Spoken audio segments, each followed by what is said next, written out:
Hello dear student, how are you? I hope all of you are good and all of you are doing great. मैं विक्की कुमार बहादुर आप सबका स्वागत करता हूं आपके अपने YouTube channel dream academy of commerce में। तो मेरे प्यारे दोस्तों, जो चैप्टर हम लोग फाइनेंशियल अकाउंटिंग का डिपार्टमेंटल चैप्टर पढ़ रहे थे, उसका मैं आप लोगों को क्वेश्चन नंबर 1 और 3 करवा चुका हूं। बहुत सारे स्टूडेंट का कमेंट आ रहा था कि सर क्वेश्चन नंबर 2 जो बता दीजिए, क्योंकि क्वेश्चन नंबर 2 में बेसिकली जो मैनेजर कमीशन वाला टॉपिक है वो टॉपिक समझ में नहीं आ रहा है। मैनेजर कमीशन आफ्टर दिया गया है कि जब क्वेश्चन में मैनेजर कमीशन रहे तो आखिरकार उनको कमीशन जो है वो किस तरीके से प्रोवाइड किया जाएगा और कमीशन काटने का क्या फॉर्मूला होगा। तो इस क्वेश्चन में हम लोग डिटेल में जो है यही चीज सीखेंगे कि जब मैनेजर कमीशन वाला क्वेश्चन होगा तो बिफोर कमीशन या आफ्टर कमीशन जो है वो किस तरीके से जो है वो काटा जाता है। ठीक है, तो चलो मैं अपने आप को या तो छोटा कर लेता हूँ या यहाँ से जो है वो हटा देता हूँ। चलो छोटा कर लेता हूँ। अब देखो, समझा रहे हैं क्वेश्चन को अच्छे तरीके से समझना कि क्वेश्चन में जो है वो क्या क्या दिया गया है और मैनेजर्स कमीशन को किस तरीके से बांटेंगे। ठीक है, देखो भाई, हाँ जी, क्वेश्चन में बोल रहा है from the following information relating to Patna departmental store prepare departmental trading and profit and loss account for the year ending 31 दिसंबर 2015। 31 दिसंबर 2015 के लिए जो है वो पटना डिपार्टमेंटल ट्रेडिंग अकाउंट के लिए बनाओ। पटना डिपार्टमेंट के पास 3 डिपार्टमेंटल अकाउंट है, डिपार्टमेंट ए, डिपार्टमेंट बी और डिपार्टमेंट सी। अब देखते हैं हम लोग कि भाई क्या क्या चीज है जो क्वेश्चन में हम लोगों को गिवन है। ओपनिंग स्टॉक तीनों डिपार्टमेंट का हम लोगों को दे रखा है, ठीक है। परचेजेस दे रखा है तीनों डिपार्टमेंट का, ये भी ठीक है। वेजेस दे रखा है तीनों डिपार्टमेंट का, वाह, ये भी ठीक है। सेल्स दे रखा है, वाह जी वाह, ये भी ठीक है। क्लोजिंग स्टॉक दे रखा है, वाह जी वाह, सब चीज दे रखा है। ओपनिंग स्टॉक ट्रेडिंग अकाउंट के डेबिट में जाएगा, परचेज ट्रेडिंग अकाउंट के डेबिट में जाएगा, वेजेज ट्रेडिंग अकाउंट के डेबिट में जाएगा, सेल्स ट्रेडिंग अकाउंट के क्रेडिट में जाएगा, क्लोजिंग स्टॉक ट्रेडिंग अकाउंट के क्रेडिट में जाएगा। हो गया। इन सबको जोड़ देने के बाद बैलेंस करना। अगर ट्रेडिंग अकाउंट में डेबिट घटा तो हम लोगों का ग्रॉस प्रॉफिट आएगा और ट्रेडिंग अकाउंट के क्रेडिट घटा तो ग्रेस लॉस आएगा। हाँ सर, ये तो पता है। अब देखो इंपॉर्टेंट चीज क्या बोल रहा है एडजस्टमेंट पे। बोल रहा है following expenses are to be divided in each department in sales ratio. नीचे जो भी इनडायरेक्ट एक्सपेंसेस दिया गया है उन सारे इनडायरेक्ट एक्सपेंसेस को जो है आप सेल्स रेशियो में बांटोगे। तीनों डिपार्टमेंट का सेल्स रेशियो निकालेंगे, उसके बाद सब खर्चा को सेल्स रेशियो में बांटेंगे जो नीचे दिया है। तो भाई देखो, सैलरीज दिया है 28,000 का, तीनों डिपार्टमेंट पे बांटेंगे। रेंट एंड टैक्सेस 14,000 का, तीनों डिपार्टमेंट पे बांटेंगे। ऑफिस एक्सपेंसेस 7,000, तीनों डिपार्टमेंट पे बांटेंगे। सन्ड्री एक्सपेंसेस 42,000, इसको भी जो है हम लोग तीनों डिपार्टमेंट में जो है हम लोग बांट देंगे। किस रेशियो में? सेल्स रेशियो में। ठीक है, हाँ सर, यहां तक तो ठीक है। लेकिन असली चीज देखो, अब क्वेश्चन में नीचे बोला the manager of each department is entitled to 10% commission on the profit his department which is arrived at after charging such commission. हर department, department A, department B, department C, तीनों डिपार्टमेंट में जो है वो managers को रखा गया है। और चूंकि मैनेजर को रखा गया है तो भाई उनका कमीशन भी तो बनता है। तो हर मैनेजर को, हर डिपार्टमेंट का जो मैनेजर है उसको 10% कमीशन मिलेगा, वो भी आफ्टर। इंपॉर्टेंट चीज है, आफ्टर कमीशन मिलेगा। अब सर आफ्टर कमीशन और बिफोर कमीशन होने से क्या करना है? तो देखो समझा रहे, एक फॉर्मूला लिखवा दे रहे हैं, इसको लिख लेना। अगर कभी भी मान लो कमीशन, अगर कमीशन 2 तरीके का दिया जाता है। हाँ भाई साहब, अच्छा से समझना, ये जो कमीशन होता है मैनेजर को, ये कितने टाइप का दिया जाता है? 2 टाइप का। एक होता है बिफोर और एक कमीशन होता है भाई आफ्टर। अब आफ्टर और बिफोर का क्या फॉर्मूला होता है वो समझो। जब कमीशन बिफोर बोलेगा तो इसका फॉर्मूला होगा कमीशन निकालने का, commission is equal to profit, यानी वो प्रॉफिट जिसमें से कमीशन देंगे, profit into rate divided by 100।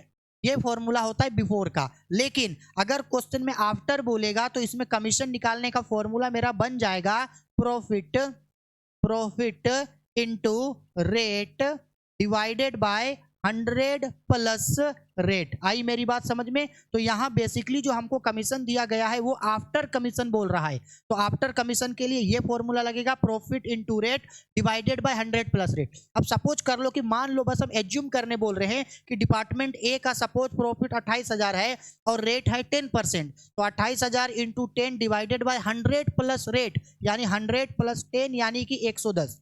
समझ में आया? इस तरीके से जो है वो फॉर्मूला में सेट करके निकालेंगे हम। बस ये 28,000 एज्यूम करने के लिए बोले थे। अब क्वेश्चन में बनाएंगे, क्वेश्चन में बना के देखेंगे कौन क्या क्या कितना कितना है और बनाएंगे। तो चलो भाई, ट्रेडिंग अकाउंट का फटाक से जो हम लोग फॉर्मेट खींचते और बनाते हैं। और हाँ, कमीशन क्या है? Indirect expenses and losses. तो इसका जो कमीशन का काम है ये हम लोग पीएल अकाउंट में करेंगे। कहाँ करेंगे? पीएल अकाउंट के डेबिट में, क्योंकि ये एक्सपेंसेस है। इसके अलावा बाकी इसका कहीं भी कोई भी चेंजेस जो है वो हमको नहीं करना होगा। आई मेरी बात समझ में? ठीक है, हाँ सर, चलो ठीक है। तो अब क्या करते हैं, चलो हम लोग इसका departmental trading and profit and loss में अकाउंट में आते हैं। ये लो, ओपनिंग स्टॉक डेबिट में जाएगा, परचेज डेबिट में जाएगा, वेजेस डेबिट में जाएगा, सेल्स क्रेडिट में जाएगा, क्लोजिंग स्टॉक क्रेडिट में जाएगा। इतना ही चीज जो है वो ट्रेडिंग अकाउंट में मेरा जाएगा। ये हमारा ट्रेडिंग अकाउंट का जो टेबल है वो बना दिए। ठीक है, अब टेबल है। अब देखो भाई, क्या बताए थे हम? ओपनिंग स्टॉक डेबिट में जाएगा, तो यहां हम लोग लिखेंगे to opening stock, to opening stock. बहुत छोटा छोटा लिखा रहा है, पता नहीं आप लोग को दिखेगा भी या नहीं दिखेगा ये चीज। थोड़ा सा इसको हमको इसका, हाँ, ओपनिंग स्टॉक को डेबिट में होगा। ओपनिंग स्टॉक था 20,000, 50,000 और 30,000 का। तो ओपनिंग स्टॉक है 20,000, 50,000, 30,000।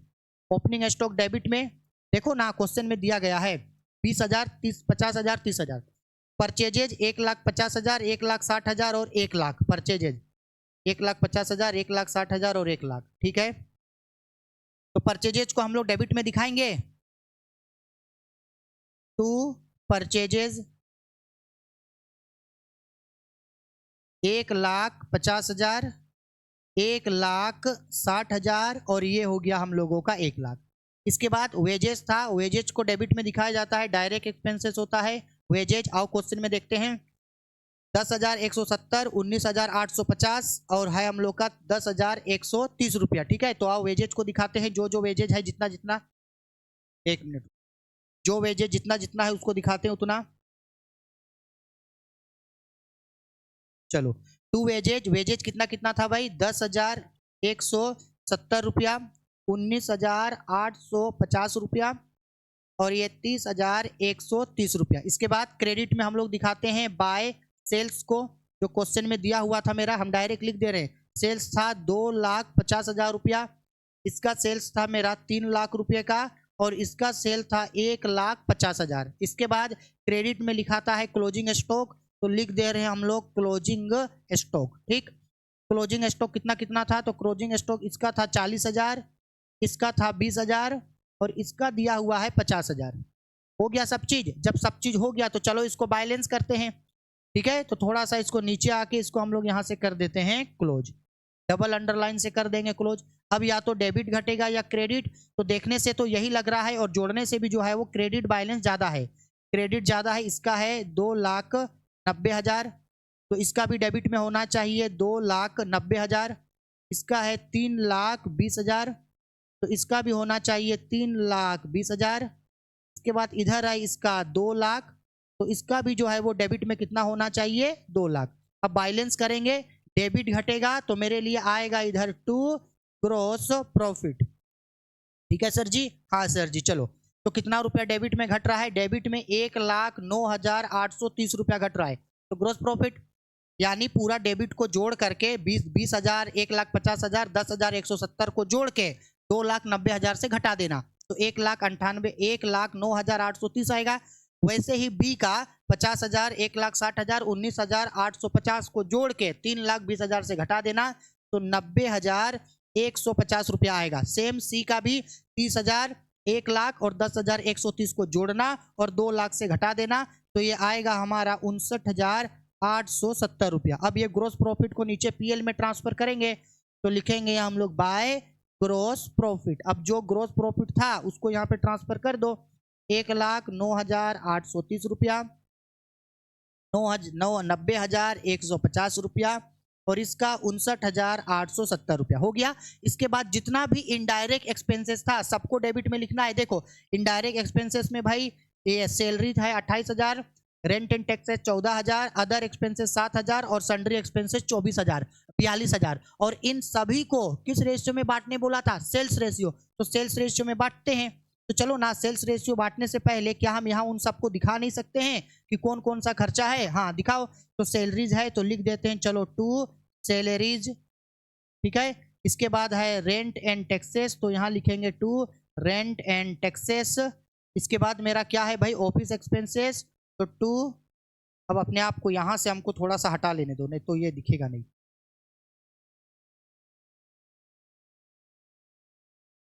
रुको एक मिनट, अपने आप को थोड़ा हटाते हैं यहाँ से। चलो, ये हो गया हम लोग का ऑफिस एक्सपेंसेस। हाँ जी, ऑफिस एक्सपेंसेस, ठीक है। इसके बाद एक और खर्चा है हम लोगों का, और वो है हम लोगों का सन्ड्री एक्सपेंसेस। तो सन्ड्री एक्सपेंसेस, सब खर्चा को यहाँ दिखाएंगे। तो भाई सब खर्चा को दिखाने के लिए कौन सा रेशियो बोला है? सेल्स रेशियो ना। तो चलो पहले कैलकुलेशन ऑफ सेल्स रेशियो कर लेते हैं हम लोग।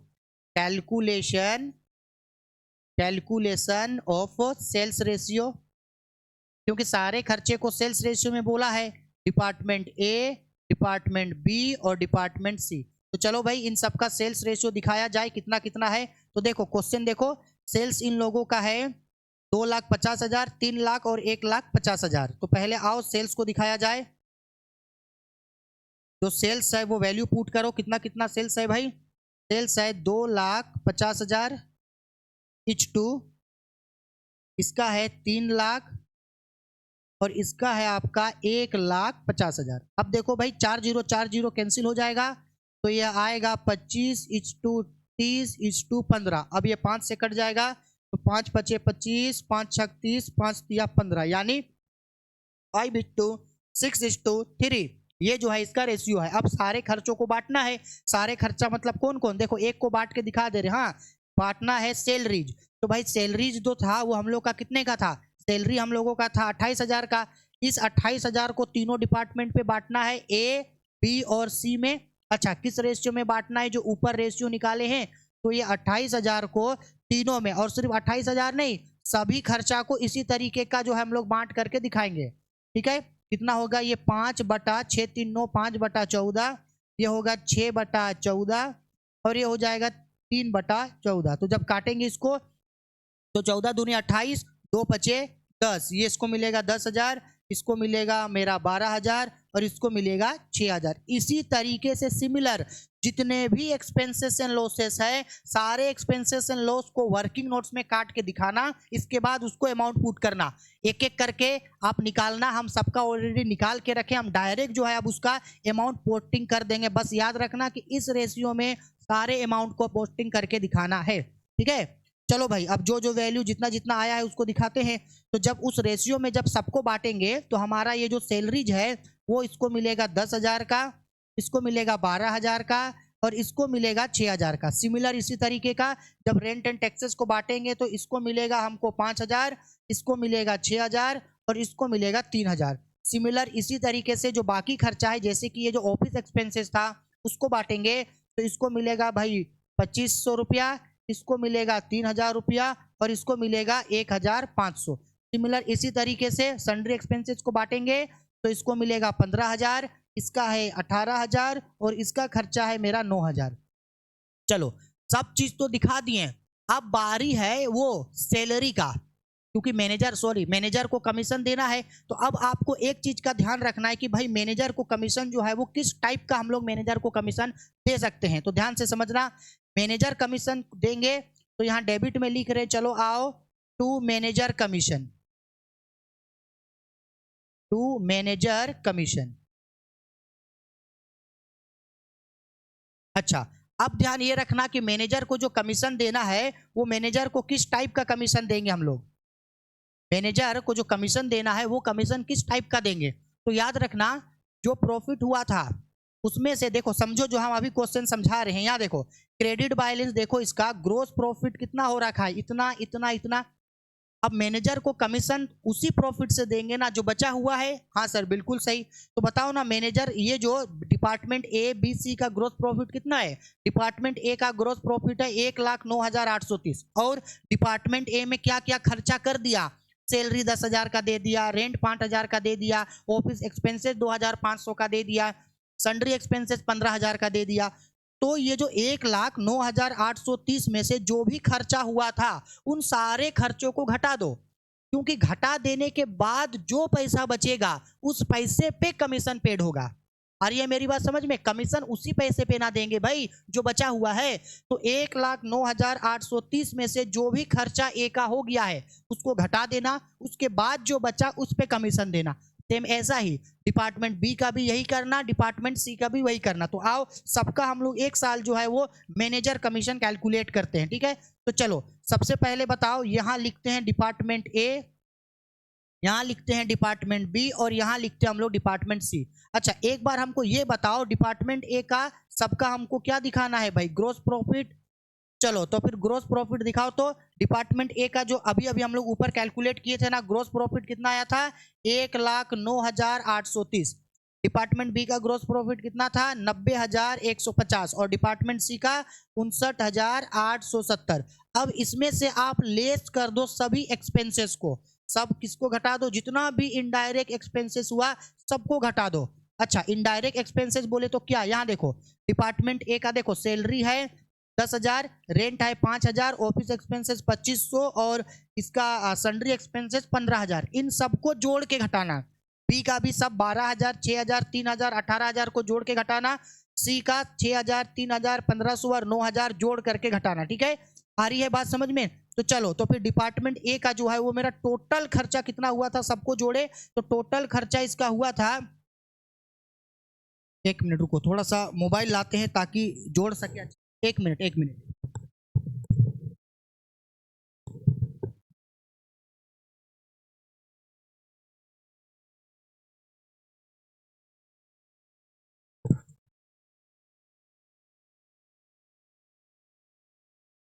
देखिए जितना भी इसका खर्चा है इन सारे खर्चों को हम लोग क्या कर रहे हैं, यहाँ पे जोड़ेंगे। ठीक है, सारे खर्चों को। तो जब सारा खर्चा को जोड़ेंगे तो इसका सारा खर्चा आएगा जोड़ के, एक मिनट, हाँ क्या क्या का इसका खर्चा था भाई, 10,000 है प्लस 5,000 है प्लस 2,500 है प्लस 15,000। तो सारा खर्चा को जोड़े तो 32,500 आया। ठीक है, सारा खर्चा इसका 32,500। तो 32,500 को घटाते हैं इससे, 32,500 को इससे घटाएंगे कितना आएगा देखेंगे। सिमिलर बी का कितना कितना खर्चा है टोटल, तो बी का खर्चा है 12,000 प्लस 6,000 प्लस 3,000 प्लस 18,000। तो इसका 39,000 रुपया है, यानी 39,000। तो यहाँ लिखते हैं इसका है 39,000। ठीक है, ऐसे ही सी का देखते हैं। आओ सी का कितना खर्चा था, सी का खर्चा है 6,000, 3,000, 9,000, 9,000, 18,000, 18,000 और 1,500 यानी 19,500। ठीक है, तो यहाँ से माइनस करो इसका 19,500, यहाँ से माइनस होगा 19,500। अब घटाने के बाद जो आएगा उसको हम लोग सिमिलर यहाँ पे लिख देंगे। तो इसको जब घटाएंगे तो ये घट करके आएगा 77,330 रुपया। इसका कितना आएगा, इसका आएगा 51,150 रुपया। इसका आएगा 40,700। इसका मतलब है कि इतना इतना पैसा जो है यहाँ पे बचा हुआ है। अब ये जो पैसा इन लोगों के यहाँ बचा हुआ है इसी से ही मैनेजर को कमीशन देना है, इसी से ही क्या देना है, मैनेजर को कमीशन देना है। तो अब बताओ, ये तो आफ्टर कमीशन बोला था, तो कमीशन का फॉर्मूला हम अभी अभी आप लोगों को ऊपर में क्या लिखवाए थे, अमाउंट। तो भाई डिपार्टमेंट ए का अमाउंट कितना है, 77,330 रुपया इंटू रेट है 10 डिवाइडेड बाय 100 प्लस रेट, यानी 10 प्लस 10 करेंगे तो 110 आएगा। उसी तरीके से डिपार्टमेंट बी का कितना रुपया है, 51,150 इंटू रेट है 10 डिवाइडेड बाय 100 प्लस 10। उसी तरीके से सी का निकालेंगे तो 40,700 रुपया का 10% डिवाइडेड बाय 100 प्लस 10 यानी 110। तो कमीशन काटेंगे तो इसका कितना आएगा, 7030। इसका कमीशन आएगा 4,650 और इसका कमीशन आएगा 3,670 रुपया। आया समझ में, ये है इन लोगों का कमीशन, ये डिपार्टमेंट ए का, डिपार्टमेंट बी का, डिपार्टमेंट सी का। देखो कुछ किए नहीं है, याद रखना कि जो भी ग्रोस प्रॉफिट हुआ था उससे सारे खर्चों को घटा देना, खर्चों को घटा देने के बाद जो अमाउंट बचेगा उसमें कमीशन देना है। अब कमीशन में भी देखना कि भाई बिफोर कमीशन बोला है या आफ्टर। बिफोर बोला है तो बिफोर तरीके से कैलकुलेशन करना, और अगर आफ्टर बोला है तो उसको आफ्टर तरीके से जो है वो कैलकुलेशन करना। आ गई बात समझ में? ठीक है। अब चलो 7,030 रुपया, 6,000, 4,650 रुपया, 3,670 रुपया, तो जिसका जो जो खर्चा है उसको दिखा दो। चलो भाई, तो अब हम लोग इसको दिखा देते हैं। ठीक है, कितना आया था इसका एक्सपेंसेस? आया था 7,030 रुपया, 4,650 रुपया, और इसका आया था 3,670 रुपया। हो गया, सब खर्चा को दिखा दिए। अब इसको कर दो बैलेंस, तो यहाँ से इसको कर देते हैं क्लोज, और ये पूरा हो गया खत्म। अब देखो क्रेडिट बैलेंस में कितना रुपया है इसका। क्रेडिट बैलेंस में वही ग्रोस प्रॉफिट जो आया था वही है, तो आओ ग्रोस प्रॉफिट जो था वही दिखाते हैं। चलो, ग्रोस प्रॉफिट इसका कितना आया था? 1,09,830। इसका आया था 90,150। इसका आया था 59,870। सेम यही चीज डेबिट में घट रहा है। 1,09,830, 90,150 और 59,870। अब इनको सभी डेबिट में जो भी खर्चा हुआ था उन सभी खर्चा को जोड़ के घटा देंगे, तो यहाँ हम लोग का निकल के आ जाएगा नेट प्रॉफिट। ठीक है, तो डिपार्टमेंट ए का नेट प्रॉफिट में कितना रुपया घट रहा है? इसका नेट प्रॉफिट घट रहा है मेरा 70,300 रुपया। इसका नेट प्रॉफिट घट रहा है 76,500 रुपया, सॉरी 46,500 रुपया, और इसका घट रहा है 36,700 रुपया। ये मेरा नेट प्रॉफिट निकल के आ गया, हो गया, क्वेश्चन बन गया। इस क्वेश्चन में हर चीज वही करना है जैसा हम लोग करते आए हैं। पहले ट्रेडिंग अकाउंट बनाएंगे, उसमें ग्रोस प्रॉफिट आएगा, उसको नीचे ट्रांसफर कर देंगे। उसके बाद पीएल बनाएंगे, जितना भी इनडायरेक्ट एक्सपेंसेस एंड लॉसेस है डेबिट में दिखाएंगे। बस फर्क क्या है, जो मैनेजर को कमीशन मिल रहा है वो कमीशन जो है वो सबसे लास्ट में देंगे। इसका मतलब है कि जितना भी ग्रोस प्रॉफिट हुआ है उससे जितना भी इनडायरेक्ट एक्सपेंसेस है उन सबको घटा देना। इनडायरेक्ट एक्सपेंसेस को घटा देने के बाद जो अमाउंट बचेगा उस पे कमीशन को दे देना। कमीशन को दे देने के बाद बैलेंस करना। डेबिट घटेगा नेट प्रॉफिट, क्रेडिट घटेगा नेट लॉस। आया समझ में? हो गया। क्वेश्चन इस तरीके से बनता है। ठीक है, चलो क्वेश्चन का वर्किंग नोट्स दिखा दे रहे हैं। इसका आप लोग क्या करना, स्क्रीनशॉट करके रख लेना और क्वेश्चन को जो है सॉल्व कर लेना। आया समझ में? ठीक है, ठीक है। चलो, इसके बाद अगर पीडीएफ इस क्वेश्चन का हम भेज चुके हैं, अगर कोई ऐसा क्वेश्चन मान लो कि आपके यहाँ है जो क्वेश्चन अगर आप नहीं बना पाए हैं तो वो हमको वीडियो के कमेंट बॉक्स पे कमेंट करके बताना, हम वो क्वेश्चन आप लोगों को बता देंगे। अगर डिपार्टमेंटल का सिंपल क्वेश्चन आप लोगों से बन गया होगा तो नेक्स्ट वीडियो में हम आप लोगों को इंटर डिपार्टमेंटल ट्रांजैक्शन वाला क्वेश्चन बताएंगे कि जब एक डिपार्टमेंट दूसरे डिपार्टमेंट से परचेज या सेल करता है तो ट्रेडिंग अकाउंट में उसका इफेक्ट को किस तरीके से रिकॉर्ड करते हैं। ठीक है, आया समझ में? चलो जी, ठीक है, बाय, टेक केयर।